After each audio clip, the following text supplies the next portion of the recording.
Touring Car Championship driver Tom Ingram. Hi Tom, how are you? I'm very good, thank you. How are you? Fine, thank you. When did you first get into motor racing? So I first started on a go-kart when I was 5 years old. So it's been, I've done it since I was really, really young. So it's been what I've done all the way through. So yeah, started off in go-karting, raced in go-karts for about 10 years time, and then moved into car racing. Started off in the Donington Junior Championship and went through from there. I read that you were successful in the Ginetta series. Does touring car compare in any way to that? Yeah, they're obviously. I had always had aspirations to get into touring cars, so that was always my dream to get to. So every year that we had a bit of success, it kind of obviously led into this. So it was difficult to obviously jump from a Ginetta into touring cars. There was a lot to adapt to, but it was great fun. You know, I've really enjoyed kind of learning my craft in touring cars now. Through watching touring cars on television, you look to get very close to the car in front. Is it really that close all the time? Yeah, yeah, it's always quite close. That's what everyone loves about the touring cars. It's close, exciting racing. So, yeah, makes it good fun when it's that close. Does it scare you at all being that close? No, not really. No, you kind of get used to it. That's what learning your craft in karting and everything else like that teaches you, really, isn't it? Close, hard racing.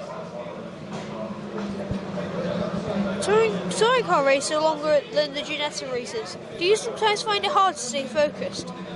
No, not at all. I've always known that, like I say, I've always wanted to achieve in this, and I've always wanted to be here. So it's I just know I'm very lucky to be here. So obviously, you're proud to be a touring car driver. Do you still look back at the early days? Do you look back at your early days racing with pride? Yeah, absolutely, and you know, I really like the fact that it's been a real family effort all the way through, and we've never been gifted it. It's always been through hard work that's got us to each new level that we've got to. So yeah, always look back at with a lot of pride actually that we've done really well. Where do you want to see yourself in 5 years?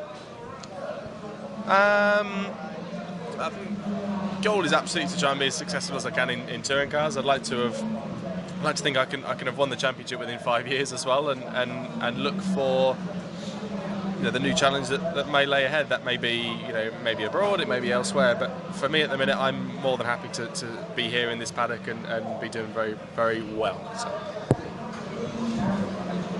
When most people think of motor racing, they think of the driver just racing. Can you tell me what goes on behind the scenes between races? So yeah, there's a hell of a lot that goes on, and most of it is spent in preparation. So getting things ready, you know, getting the car ready, getting myself ready. So there's a hell of a lot of work that goes on away from the race meetings. Yeah. Do you find it difficult finding sponsors?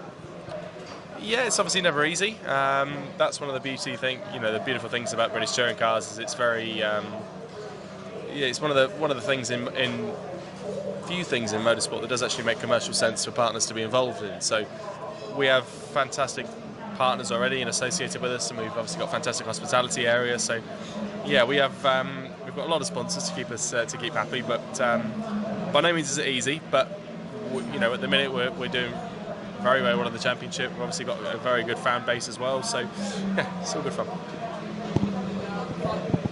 When the pit crew speak to you, does it ever distract you? No. They'll always only ever talk to me when it's necessary. So they won't say anything unnecessary that annoys you or gets in the way. How do you deal with the heat in the car when racing, particularly on hot days? We've got a little fan in the car. Doesn't do too much about blow hot air in your face, but it's not too bad. A little bit of fitness comes into it, but it's not as bad as some things. Have you ever fancied to go with something like rallying? Yeah, rallying. I've always wanted to have a go at rallying. Yeah, there's a lot of things I'd like to have a go in the next few years. Yeah. If I ever get into motor racing, really give me lessons. Well, I do at the minute. One of my jobs that I do is I do a lot of coaching with just junior drivers and MSA drivers and various bits and pieces like that. So yeah, I do. I already do a few lessons. So yeah, come find me. Thank you for your time. Thank you.